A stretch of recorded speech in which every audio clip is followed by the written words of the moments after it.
বেশি গরম লাগে? বেশি গরম? আরে, তো গরমে এমন অবস্থা যে রান্না বান্না আজকে করতে পারিনি, যদিও শনিবার সবজি ভাতই খাই। তো প্রিয়ন্তী গোসলে আছে, আর উনি খাওয়া দাওয়া করতেছে। আপা তো বাড়ি যাবে, এই জন্য সব কিছু বানাই টানাই রেখে যাচ্ছে। ঘরটর সব পরিষ্কার করলো, সব পরিষ্কার পরিচ্ছন্ন। প্রিয়ন্তীর রুম টুম সব পরিষ্কার করে, তো আমি বললাম যে বাড়ি যাবেন যেহেতু আমাকে রুটি টুটি বানাই দিয়ে যান।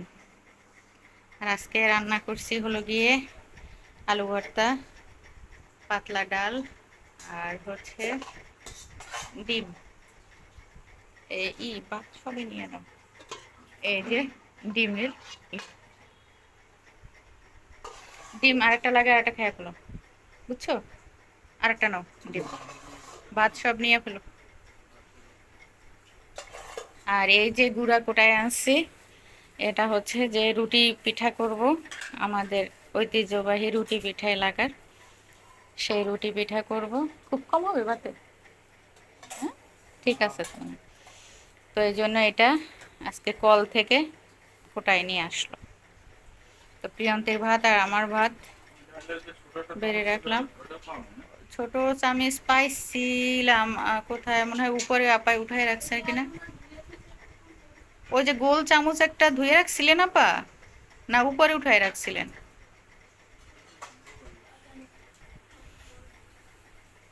তো এখানে আপা রাধিফা রাধিফা সাদুর সেকলা মার মুখ বাসা যা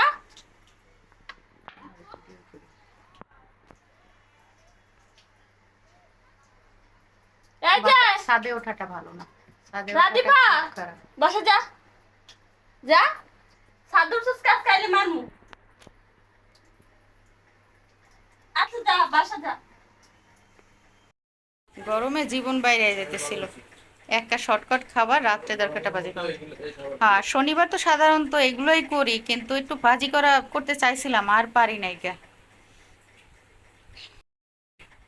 তো ডাল, ডিম, আর হলো গিয়ে ইয়া কি যেন, আলু ভর্তা, এই হচ্ছে আজকে খাবার। ভাজি একটা হাতে নিয়ে করতে গিয়েও আর করতে পারিনি, কারণ হচ্ছে যে গরমে আবার আপা কাজ করতেছে, ওনাকে চুলার কাজ মানে রান্নাঘর আমার ফাঁকা করে দিতে হবে।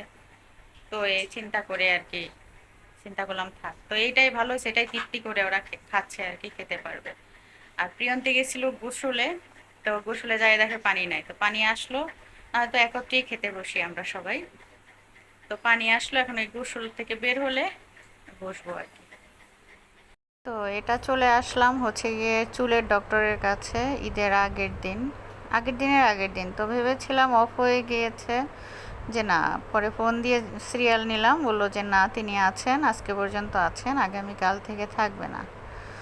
তো ওয়েটিংয়ে আছি, আজকে একদম ফাঁকা ছিল, কোনো পেশেন্ট নেই আর কি। প্রথম দিন যখন এসেছিলাম অনেক পেশেন্ট ছিল, সিরিয়ালে বসে থাকতে থাকতে খুব অধৈর্য হয়ে গিয়েছিলাম। এখন শুধু ওই লোকটা আর আমি, আর এই যে দেখো চেয়ারগুলো একদম ফাঁকা পড়ে আছে।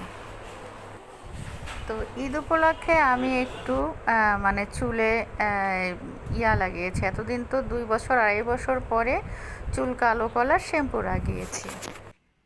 মামুনি, ও মামুনি,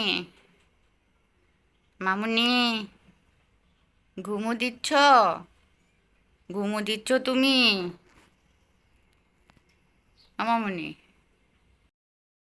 তো একটু পিঠা বানানো ট্রাই করতেছি, যেহেতু প্রিয়ন্তী আছে, আবার কালকে ভাইয়ের বাসায় যাব, ওদের জন্য একটু ভিজিয়ে নিয়ে যাব ভালো হলে, আর ভালো না হলে তো নাই। খোলা দেওয়া হয়েছে, এইখানে তেল আর এটা রেখেছি, এইটা দিয়ে ঢাকবো, এটার মধ্যে রাখবো। চলো।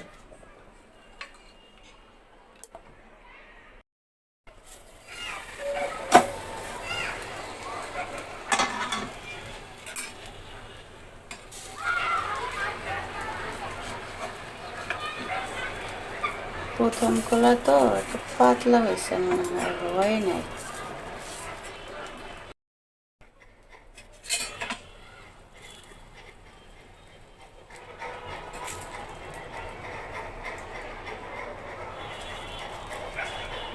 শেষেরগুলো একটু ছোট হয়েছে।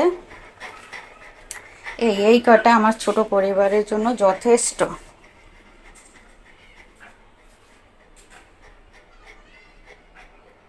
আর এখানে রাইস কুকারে দিয়ে দিয়েছি আমি দুধ, চিনি আর দুটো এলাচি। এই ফুটতে থাকবে, তখন আমি এই পিঠা ভিজিয়ে রাখবো।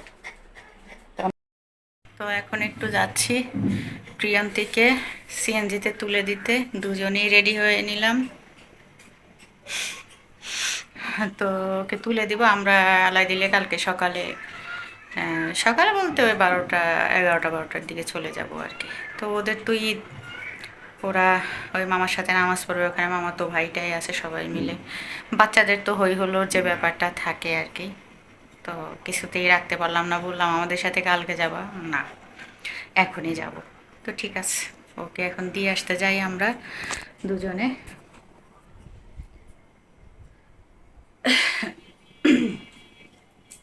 তো একটু এসির নিচে বসলাম, কারণ হচ্ছে যে প্রচুর গরম। তোমরাও জানো, জানি না সব এলাকায় পড়েছে কিনা, অস্বাভাবিক একটা অস্বস্তিকর গরম আর কি। তো একটু কিছুক্ষণ বসছি, ও রেডি হলেই চলে যাব ওকে নিয়ে।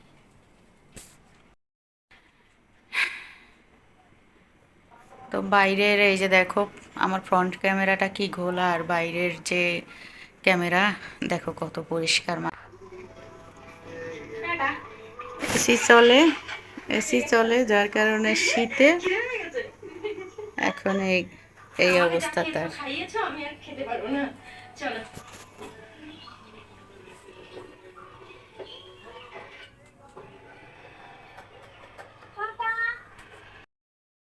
ঠোঁটের ক্ষতি হবে, নিজের স্কিনে কোনো কম দামি প্রোডাক্ট ব্যবহার করবে না, একটা স্কিনের প্রবলেম হবে। হ্যাঁ, তো ওই জন্যই এত এগুলো ঘুম। বাকি তো পিঠা করে জাস্ট এই যে ভিজিয়ে রেখে দিলাম। প্রথমে অল্প একটু মানে দিয়েছি, খেয়ে ফেলেছে। পরে অনেকগুলো বেঁচে ছিল দুধ, সেই দুধটা আমি বাইরে গিয়েছিলাম প্রিয়ন্তীকে উঠে দিতে সিএনজিতে, এসে দেখি সেটা খেয়ে ফেলেছে। তারপরে বাড়তি দুধটা আবার ঢেলে দিয়ে দিলাম, কারণ এটাও আশা করি রাতের মধ্যে খেয়ে ফেলবে, তাহলে অনেক সফট হবে।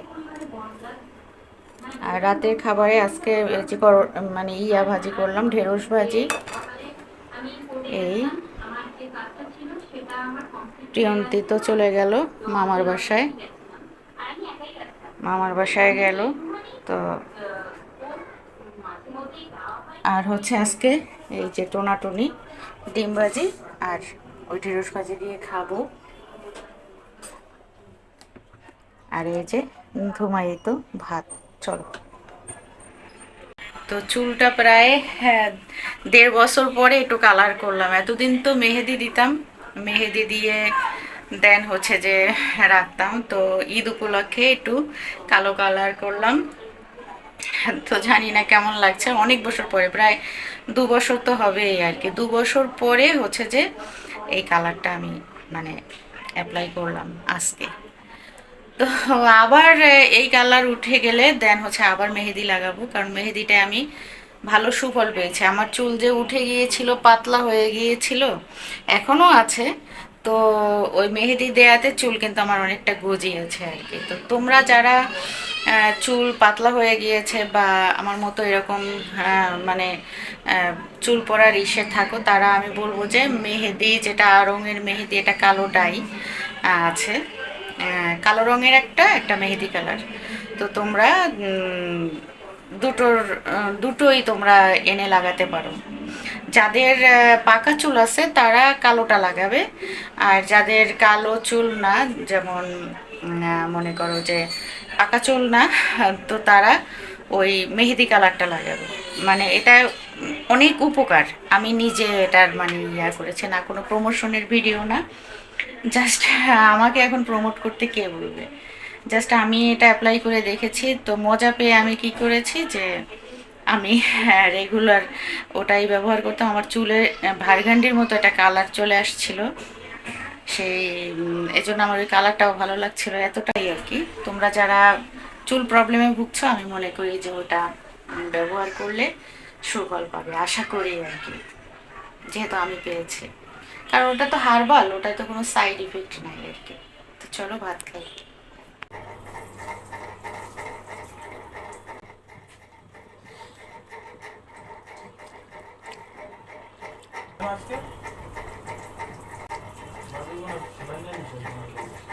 মনে হয়